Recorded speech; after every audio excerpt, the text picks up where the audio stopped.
పూరా local. Welcome to పూరా local.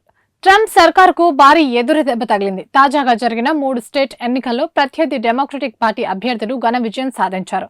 New York mayor ఎన్నికల్లో భారతీయ మూలాలు ఉన్న జోహ్రాన్ గ్రాండ్ విక్టరీ సాధించారు. ఇక వర్జీనియా స్టేట్ ఎన్నికల్లో అబైకల్ స్పాన్సర్ బర్గర్ తొలి మహిళా గవర్నర్ గా గెలిచి చరిత్ర సృష్టించారు. దీంతో ఇన్నాళ్ళు రిపబ్లికన్ స్టేట్ గా ఉన్న వర్జీనియాలో డెమోక్రటిక్ జెండా ఎగిరింది. 9 నెలల డొనాల్డ్ ట్రంప్ పాలనకు రెఫరెండం గా వర్జీనియా స్టేట్ ఎలక్షన్స్ నిలిచాయి. అదేవిధంగా అమెరికాలో హైదరాబాద్ అదరకొట్టింది. వర్జీనియా స్టేట్ లెఫ్టినెంట్ గవర్నర్ గా గజాలా షష్మి అద్భుత ఘన విజయం సాధించింది. ట్రంప్ విధానాలకు వ్యతిరేకంగా ఆమె అద్భుతంగా ప్రచారం చేసింది. ప్రస్తుతం వర్జీనియా స్టేట్ సెనేటర్ గా ఉన్న గజాలా రిచ్మండ్ లోని వర్జీనియా యూనివర్సిటీలో ప్రొఫెసర్ గా పనిచేసింది.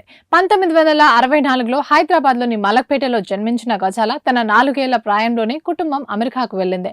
ప్రస్తుతం గజాలా హంషి వర్జీనియా స్టేట్ లెఫ్టినెంట్ గవర్నర్ గా ఎన్నికవడం విశేషం. ఇవి ఇప్పటివరకు అప్డేట్స్. మరిన్ని అప్డేట్స్ కోసం చూస్తూనే ఉండండి పూరా లోకల్.